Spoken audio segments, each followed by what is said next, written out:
Welcome back to Yoshi Entertainment, everybody. So there have been a few more people during this week 3 that has just passed. This is the week 3 summary of the Diddy trial. There were a few more people who came to submit their testimonies, if you will. It's all painting a bigger picture, so to speak. Every testimony is another perspective offered to put another piece in the puzzle of this craziness, this madness, to help us understand what has been going on. Now, during week 3, it was another puzzle piece, if you will, for the situation concerning Kid Cudi and the car that went kaboom, allegedly. Now, if I'm not mistaken, and if I have all the information correct, it was an arson investigator who came to Kid Cudi's house whenever he called somebody at the authorities after all the chaos happened. He said he witnessed with his own eyes a black Escalade doing some very strange, shady activity. He said he saw this black Escalade leave from the house whenever they got there, do this weird thing where it went around,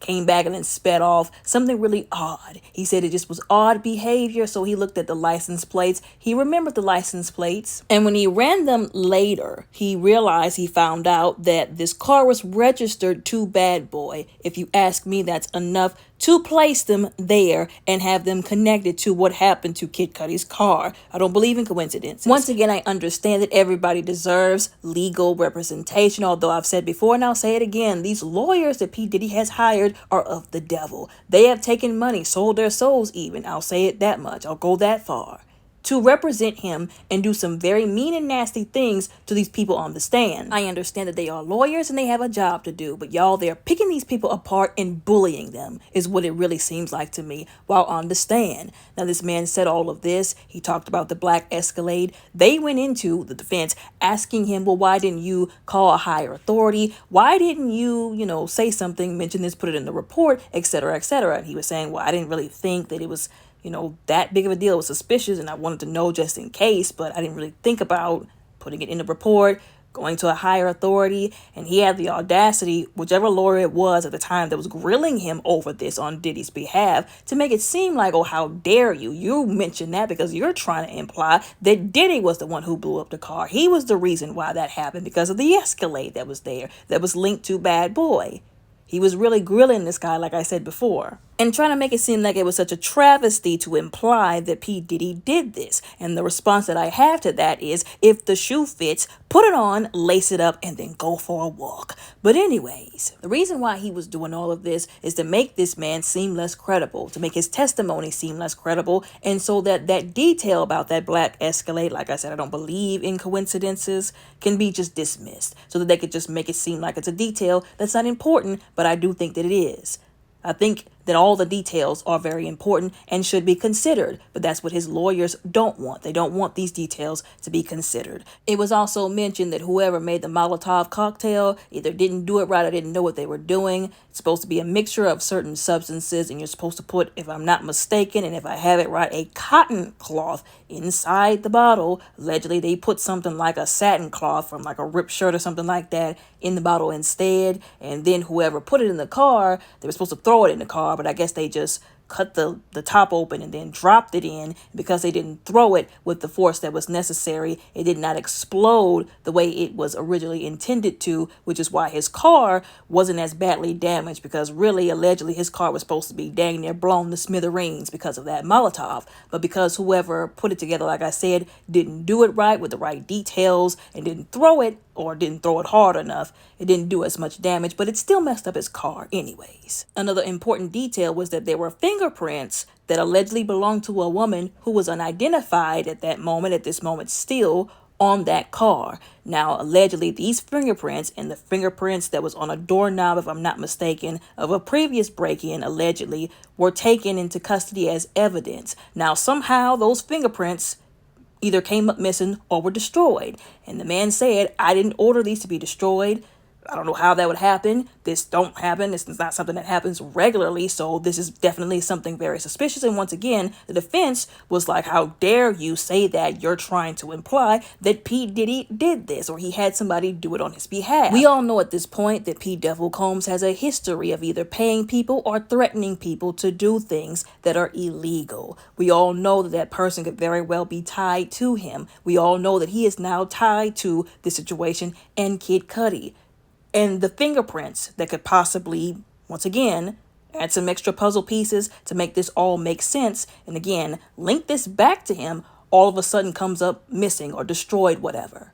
Of course, people are going to be suspicious. And this is another reason why people were saying at one point very recently that they felt like P. Diddy Combs had some kind of link or some kind of ally, if you will, within the police department, which is very dangerous. Another reason why it was goofy for people to ask why they didn't go to the police. Because these people have the kind of money to pay people within the police to make evidence come up missing, to protect themselves, or they might have dirt on a police officer.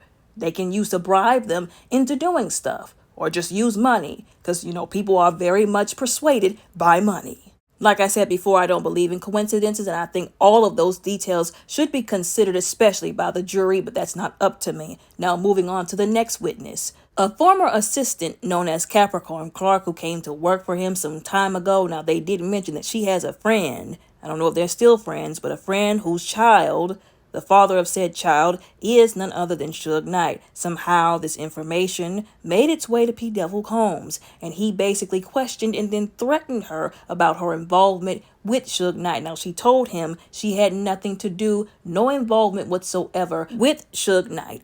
Surprise, surprise, not really actually, he didn't believe her. Now, allegedly, whenever she was working with him at one point in time, he claims some jewelry came up missing. This woman testified on the stand that she was locked in a room for multiple days, all day for hours a day, with a bodyguard who was threatening to throw her in the East River if she was lying to them. She was made to take lie detector tests for hours, multiple times. This is not hard to believe because the former assistant David James said something along the same lines. If something came up missing, if he was suspicious of anything for any reason about anybody, he would make them take lie detector tests. Once again, that is insane. She said she was even so afraid at this point in time during all of this madness, the interrogation, that the bodyguard who was in charge of putting her through this lie detector test told her, "Oh, you need to calm down, you're freaking out too much, or I might have to throw you in the East River," allegedly. Y'all know I have to say allegedly. Now, when she made it through that, a lot of people were saying, "Oh, why did you go back to work for him?" I'm kind of confused on what choice y'all think she actually had, because in my mind, the way my mind works, I'm thinking if she would have left, then they definitely would have accused her of either stealing something or leaving for some reason. Or why are you leaving? Are you going to go and tell somebody something? Are you going to go and call the police, tell them what we did? Now, I know a lot of people, they might still think, "Oh, well, there's nothing that would have made me stay." But we don't know what we would do in these situations unless we're in the situation. It's easy to say what we would and wouldn't do if we're not in that situation. So I encourage people to have a little more humanity and compassion during these testimonies. Now, she also allegedly has a child who is autistic, who she was working very hard to take care of. Allegedly, this woman was not getting paid very much for having to work from sun up to sundown. It was horrible. Once again, the guy, David James, said the same thing, that he was working these people like Hebrew slaves. Allegedly. Y'all know I have to say allegedly. For so many hours, it was basically, as I've mentioned before, forced labor.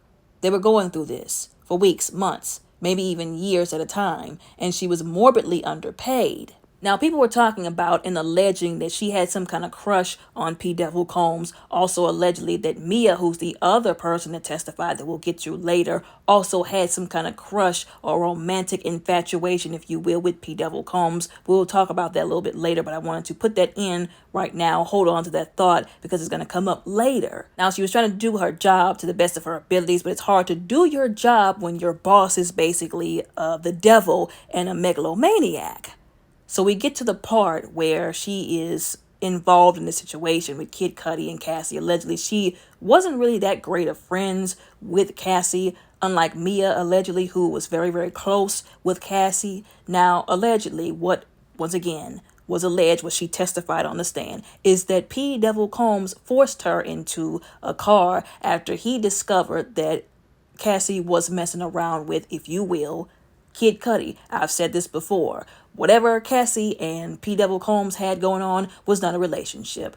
A lot of people are trying to make it seem like he had the right to act crazy with her the way that he did because she was messing around with Kid Cudi. They did not have a relationship. He was using her as a sex slave. I said it before and I'll say it again. And he was also long-term, if you will, involved with multiple other women. So this idea that she stabbed him in the back or played him is really immature, it's despicable, and it is not the truth.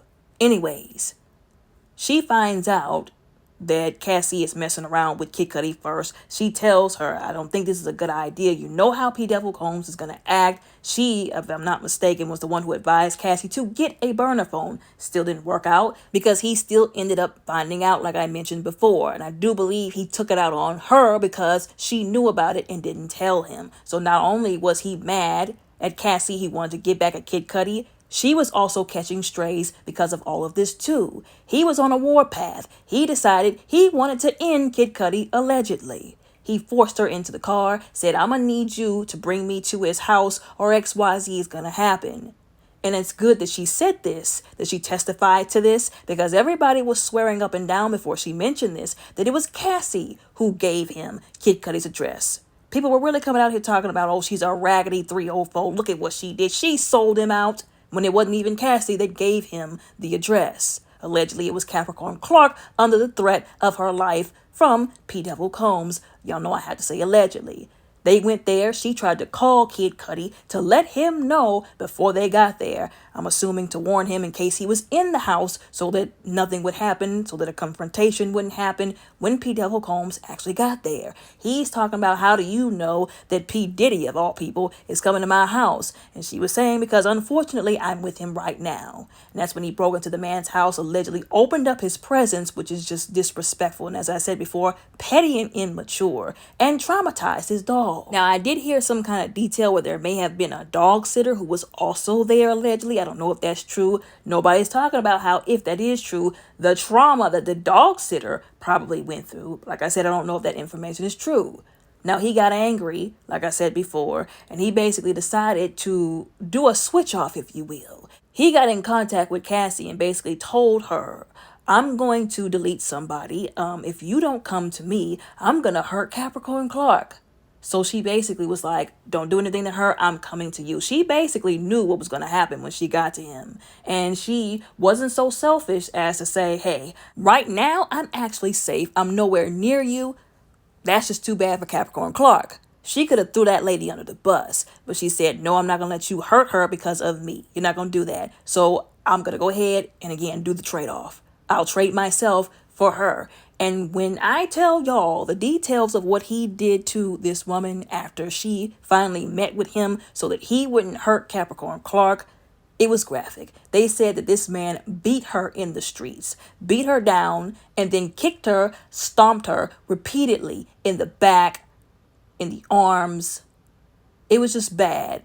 And even Capricorn Clark said that it was so bad that she started to cry because of how badly he was beating her, how brutally he was beating her in the streets. It was even so bad that she called Cassie's mom because he had already threatened them and said, if you call the police, if she calls the police, somebody's getting deleted, allegedly. So she was like, oh, well, you know what? I'm thinking fast. Let me call her mom because he said if one of us do it, one of us call the police, he's going to hurt somebody.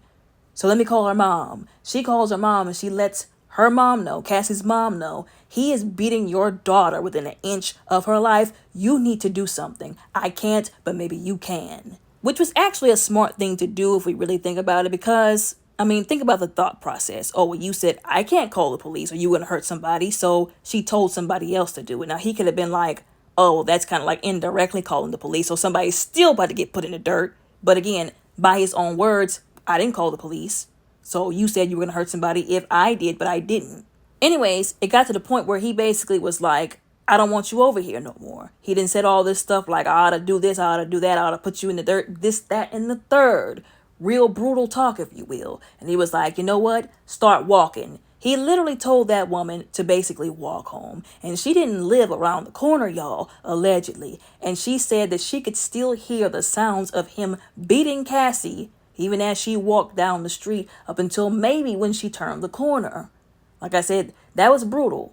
Very brutal. Now, allegedly after that, as she testified, Harv Pierre got with P. Diddy, and they basically fired her over a dumb reason. Like I said, all of this is actually quite reflective, if you will, of normal life. This stuff happens all the time with regular jobs. They claim that she didn't put in her vacation time while she was allegedly out vacationing with Rihanna, even though she said on the stand under oath, I did, in fact, put in that vacation time, and they granted it, but they used that as an excuse to fire her. They pulled the, oh, well, you didn't properly enter your vacation time, even though she did.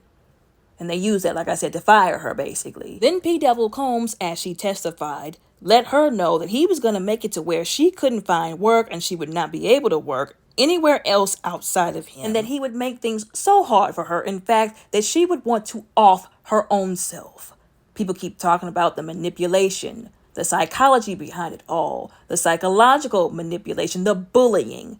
That is what this is. Just terrorizing people. He terrorized these people for years. And people are hung up on technicalities. It really is befuddling and confusing and disturbing to me that people would be, once again, hung up on technicalities other than focusing on how he terrorized people. But I'm going to move on. Now, she said she went on to try and seek new jobs. I'm going to quote something from an article based on her testimony and what she went through. And I quote, as she sought a new job, Clark told the courts Combs tried to blackball her. She alleged that she met with Jimmy Iovine for what she thought was a job opportunity, but the co-founder of Interscope Records and Beats Electronics, among others, gave her a warning on Combs' behalf. They were there to tell me to leave Puff alone, that this wasn't going to end well for me, Clark said, end quote. And people are sitting up here on this internet acting like that man didn't have this kind of reach.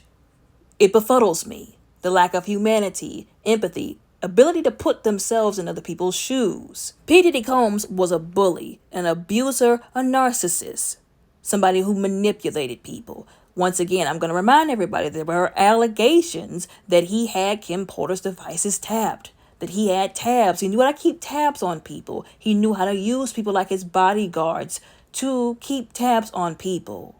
So her getting away from him was not going to be easy. Once again, there are regular bosses who do this to regular, average, everyday people. People put stuff on their resume because they have to, or they feel obligated to, because they don't want to go into a job seeming like they lied on something or lied on an application or on their resume. They call your previous job. That boss spites you because you got away from him or her after they did some crazy, toxic, dysfunctional mess, even something illegal or unethical. And then they badmouth you to this new potential employer to spite you. Now you can't get a job. Or they're going to keep asking you everywhere you go, well, why were you let go of this company? Why did they let you go from this company? You're going to have to come up with something to explain. And you better hope they don't call them people. Somehow find out information about you from somebody who badmouthed you to them. This kind of stuff happens all the time in actual life. Once again, I don't know why people are acting like this is completely out of the blue or it's not something that's completely 100% possible. She said that there were people letting her know, you better do this, you better leave Puff alone, you better this. So places she was going to work continuously in her field, she could not get away from the reach that he had extended to all these people who he had connections with. They do this in the industry all the time and in real life, like I said before. Now, some people were trying to say, oh, well, she should have went to McDonald's and got a job. Now, what makes anybody think she would have been able to work at McDonald's?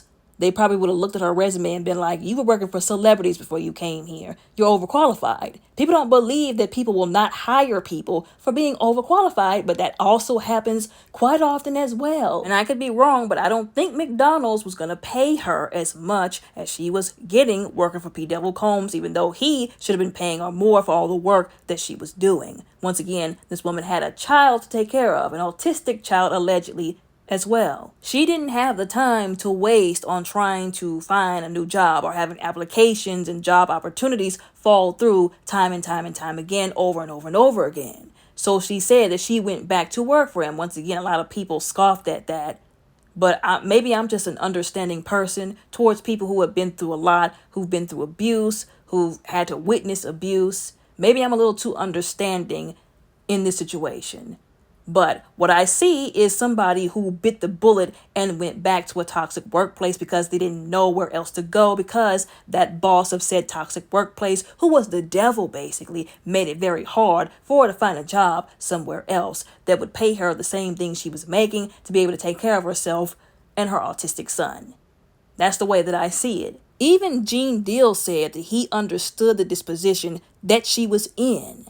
She understood all these people who kept saying I went back to work for him because he made it very hard for me to find a job in what I was doing. People were really making it seem like it would be oh so easy to find a job making as much money as they were, even though, once again, these people were not being paid what they should have been, but making money the way that they were, working in a field similar to what they were doing and not being miserable at the same time. People basically wanted these people to either struggle, make pennies on the dollar, less than what they were even making, working for him and being in a field doing something that they didn't want to do, being miserable, also that they could say, oh yeah, I walked away from that. If you ask me, they were stuck between a rock and a hard place. And I don't think that they deserve the flack that they're getting, if you get my drift. They also grilled her on the stand with that same mentality that everybody who did not find themselves in her disposition, so really don't have a right to speak on it, especially so disrespectfully so, and so tactlessly. Oh, well, why did you go back to him?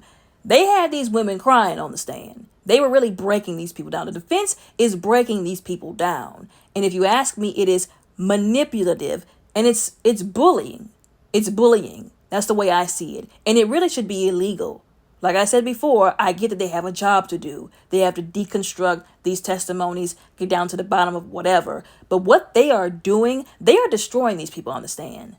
They are hurting these people. This is not right. I don't care how legal it is. It's not right. It's not ethical. It's not okay.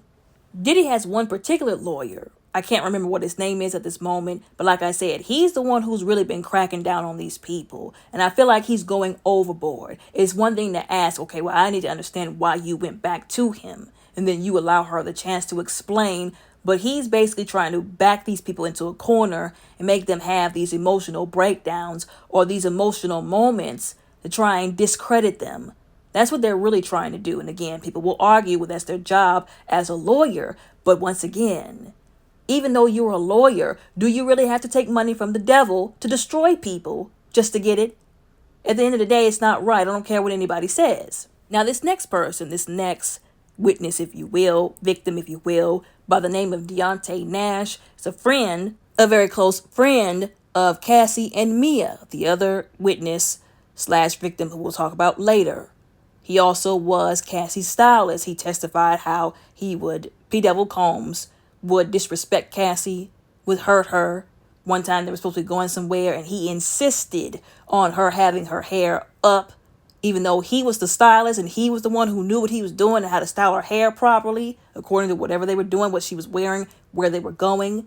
He threw a whole fit, only for him to come back later and say, oh, you know what? After all, I do think that her hair would have looked better down the way he had it initially. This is the kind of stuff that he had to put up with from a grown behind man. This is why I call him P. Devil Combs. And the other stuff that he did that I'm sure we'll get to as these weeks during this trial will progress. He also gave his perspective. Remember, another piece of the puzzle, if you will. Whenever him, Mia, and Cassie were, if I'm not mistaken, in her apartment, allegedly, she fell asleep on the couch by mistake when she was supposed to be packing to go to Canada, if I'm not mistaken, to go to one of Drake's concerts. She accidentally fell asleep on the couch. P. Devil Combs comes into the room, mad, furious. What are you doing? I thought I told you to pack. This was not a reason for him to fly off the handles and beat her like a dog. It's sad that we even have to say that because people are using anything that they can to justify what he did to Cassie. He proceeds to put hands on her. Both Mia and Deontay decide to jump in. Besides her husband, like I said before, these are the only two people who, so far through all of this stuff, all the stuff that I've read, seen, heard, researched, the only people who stood up for Cassie to try and help her. Other than Capricorn Clark, I guess, whenever she called her mom, whenever he was literally beating her in the streets. They all jumped on him to try and stop him from hurting Cassie. Deontay said he threw him off of him and he fell and hit the ground, got bruised up. from hitting the ground. Then he proceeded to jump on Cassie again, which is when she fell because of P. Devil Combs and hit her head on the headboard and literally split her head open. There were pictures, if I'm not mistaken, I think it was either TMZ or the Shade Room. They posted the pictures unblurred of her head whenever that happened. If I'm not mistaken, it was this incident. And I looked at the pictures. They can't put them on YouTube because it's too graphic. It was a literal hole in her head, a gaping red hole that she had to get plastic surgery to fix. They're alleging that he had a plastic surgeon on speed dial. He had to have, because of all the times he put hands on that woman and Kim Porter, y'all know I had to say allegedly, to fix what he messed up. It's sad. It's messed up. It's disturbing. He needs to be under the prison. Now, Mia is the witness / victim, if I'm not mistaken, still on the testimony stand, if you will, whose testimony is still being received at this current moment. Now, this young woman, this is when I realized after she started testifying, that there's a pattern here. It is disgusting to me that people would take to the internet and brag and laugh and mock about how, he knew which people to pick to be his assistants because these people would not go against him. Nobody should be put in a position where they have to choose to pull a gun on somebody, to go upside somebody's head, to beat them, to run them over with a car, to do something crazy, to have to get away from them or stop them from hurting them or putting their life in danger. And the fact that people will use the situation that they're not currently in to kick these people while they're down, while they're pulling up trauma on the stand to testify. Because y'all, they're reliving these moments that is traumatic. These people are going to need therapy if they haven't already gotten it. And even if they did, they're going to need it again. For having to pull all this up, remember it again, and then testify. Like, it's really despicable for people to joke about this. It's disgusting. And those people should be ashamed of themselves for trying to say, it couldn't be me. Well, yeah, it couldn't be you because you're not in that situation. And again, for you to use that as an opportunity to kick these people while they're down for no reason, it's disgusting. It shows that we have some disgusting human beings who are very tactless and lacking in compassion walking around here. Now, Mia was a bit different from Capricorn Clark, if I have the information correct, because Capricorn Clark going into this job didn't really care for Cassie that much. She didn't think the absolute dirt of Cassie, of course, because she did still try to help her whenever what was going on happened. But Mia, apparently she's still friends with Cassie. So they're a little bit more on the same page, if you will, than Capricorn Clark was with Cassie. Now, with Capricorn Clark, she admitted that she was very happy to start this job just like anybody else would, with a job that they actually want to be in, a field they want to be in. And she was saying the very first day, she had to work literally all day. They had that woman staying up all day and all night. She said, well, at first I took it as a challenge. I wanted to see if I can do it. But after so many days, she said she started losing her hearing. Her eyesight was blurry. All kind of stuff was happening. So she had to take a break. She had to have a day off. And then there would be times where she would try to rest and he would be angry. He would be laying down resting, but she couldn't rest. And whenever she would try to take a break, he would get mad and explode. So she started to develop this issue within herself where she was afraid of messing up or doing something wrong, because every time she would do one little thing wrong, he would explode in the craziest of ways, throwing things at her. I'm not talking about like a paper plane. She said that he threw a bowl of spaghetti at this lady once, threw a laptop at her with intentions of hitting her if she didn't do every little thing that he wanted her to do, stay up for hours on end, do what he wanted her to do when he wanted her to do it.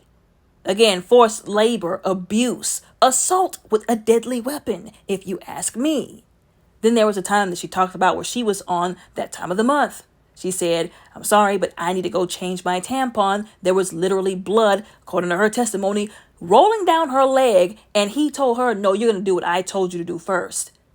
He didn't even care. He didn't care about any of these people. He just cared about what he could use them to do.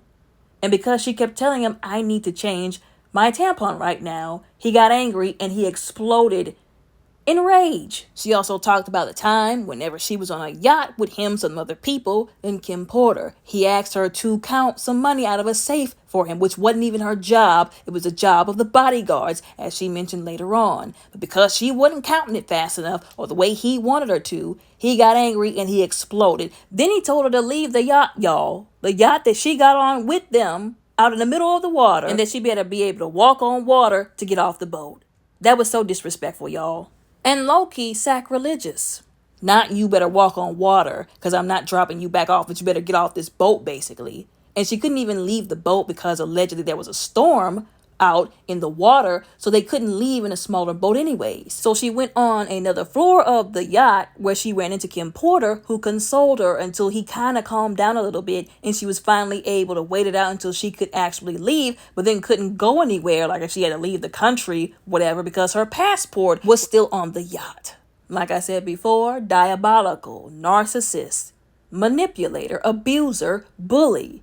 And even more so when you're messing around with somebody's passport, a mode of transportation, something that they need if they want to leave the country.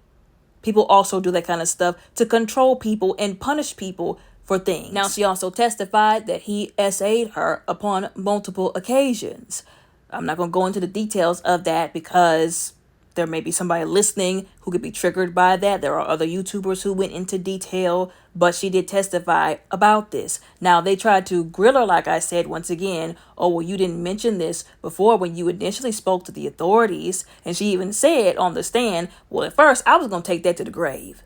People want to sit up and act like that only men take stuff like SA to their graves and refuse to open up and speak about it. Yes, it is mostly men, but there are women out here too who have been through that kind of stuff, who have never said anything to anybody because they see the way society, their own family sometimes even, the community treats people, treats victims.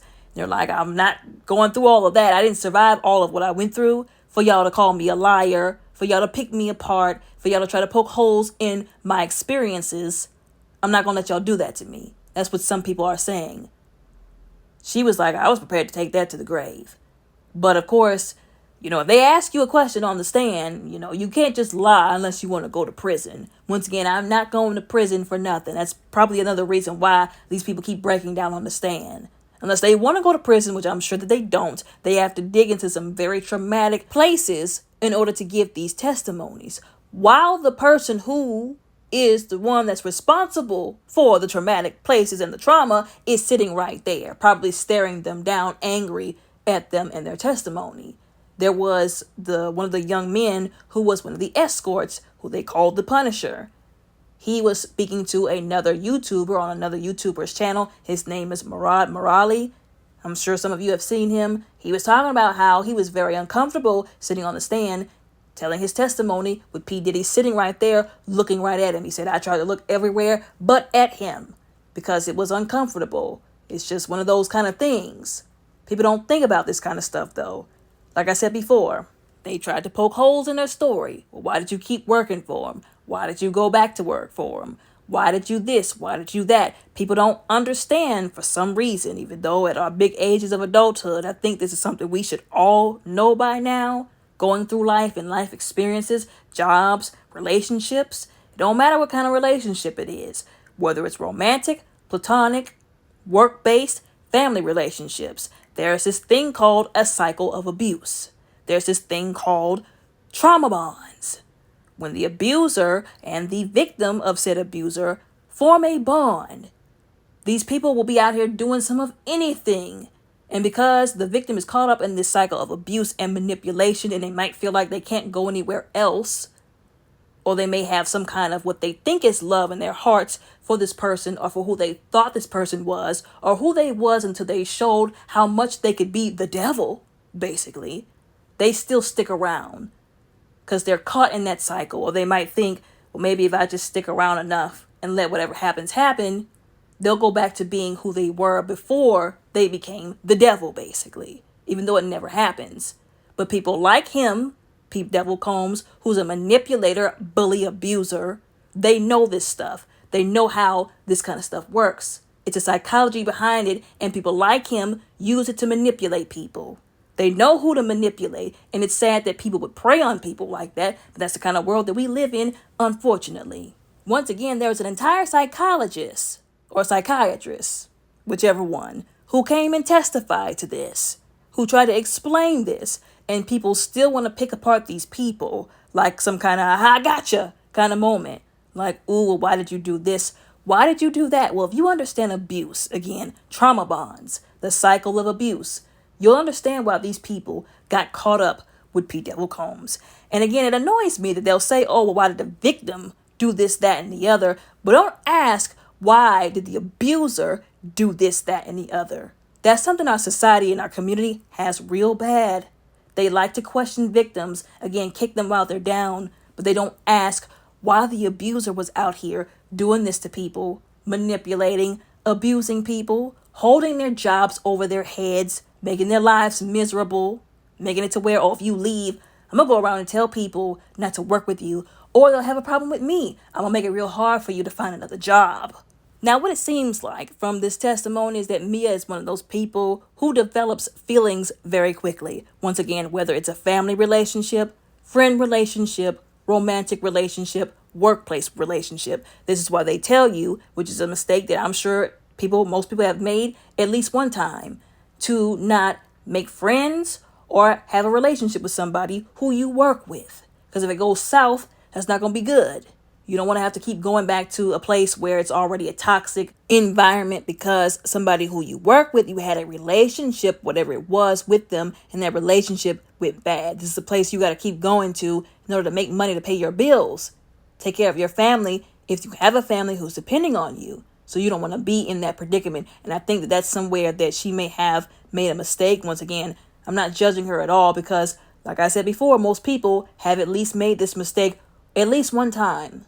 At least. Mia also comes across as somebody who carries a lot of shame with her. Shame that she should not carry, but she's been through a lot. It's easy to take on shame when you live in a society, I've spoke about this before, that likes to shame victims and not confront the abusers and the bullies. They said that she seemed like she was really embarrassed to have to recount all of this, and I can understand that. She's having to tell all these strangers and the judge and the defense who's going at her throat really badly.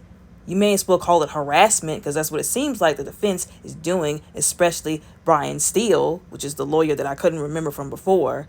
They've been really harassing this woman and going really hard in on her to make her feel embarrassed and to discredit her, to make her seem like she's unreasonable. And she, like I said, it seems like she carries a lot of shame, even in her behavior, hunching forward, as they said before, her hair being in her face, not looking at anybody, especially Diddy, hardly even looking at the judge. It was also Brian Steele, if I'm not mistaken, who basically tried to make fun of her, or I guess further embarrass her while doing the cross-examination, questioning her about these text messages between her and D-Rock. This was allegedly after she had finally kind of started to get away from P. Devil Combs, but was still really cool and on good terms with some other people that she had met while working with him, like some of the other bodyguards. I'm assuming also Deontay and still Cassie, because they're still friends to this day. And allegedly, if I'm not mistaken, he had texted her. This was, like I said, after she started to kind of break away from P. Devil Combs. And she's thinking, oh, D-Rock is texting me. It's been a while. She considered him like a brother. She text messaged him with his name in all caps with exclamation marks. And of course, he had to, like I said, try to unnecessarily grill her over it. Like, oh, why did you text him like this? And she was saying, oh, he was still like a brother to me at this time. And I liked using that kind of punctuation. And she was explaining that basically what it sounds like to me, as from her testimony, that he was trying to see where she was concerning P. Devil Combs, if she was going to talk to the authorities, if she was going to report him for whatever it was, file a lawsuit, and then try to, what it seems like, allegedly bribe her into not doing so, which is really messed up considering the fact that she was still cool with him despite what happened to her from P. Diddy. Because of what P. Diddy did to her, she still considered him like a brother, and he used that opportunity, that relationship that they had, that fondness that she had for him, to try and further manipulate her, letting P. Diddy use him to manipulate her and try to either wheel her back in or again bribe her out of holding him accountable for what he did to her. which is really, really messed up when you think about it, especially, like I said, considering the fact that she considered him like a brother. She had a lot of respect for him, allegedly, a lot of platonic, brotherly, sisterly like love for him, allegedly. And this is another reason why I keep saying all these bodyguards need to be thrown under the prison, because they were either watching him do all this stuff and stood by, either helped him or did nothing to stop him, or they were blatantly involved in the crime with P. Devil Combs. You may as well call most of these bodyguards accessories. They need to be thrown under the prison as well. I also failed to mention, whenever I was mentioning all of what she testified, the physical abuse that he put her through, like throwing stuff at her, that he also did something like close her arm in a door multiple times, causing her physical damage. This is the kind of stuff that she had to deal with working for this guy, and they're trying to make it seem like she's lying or that she has something against him. Oh, she's just mad because Cassie got a settlement. Now she wants her own money. Once again, this has nothing to do with their settlements. This has to do with the RICO of it all that he was involved in, that he was out here doing, breaking the law. Also, if it is true that D-Rock tried to bribe her or pay her money to keep her from filing a lawsuit because of what he did to her, that also falls allegedly under them RICO charges. Once again, if he did actually do that, that further proves that he is, P. Devil Combs, indeed guilty of doing something to her that was against the law, and he didn't want it to get out. Which further proves that she's not sitting up here lying. Like I said, I have to say allegedly. Anyways, this was a lot of information. This was a long video. I tried to summarize it as best I could. I'll try to do an even better job so that the videos aren't as long. Y'all let me know what y'all think about all of this down in the comments below, respectfully. Don't forget to like and subscribe. Y'all all have a very blessed, beautiful, and safe day.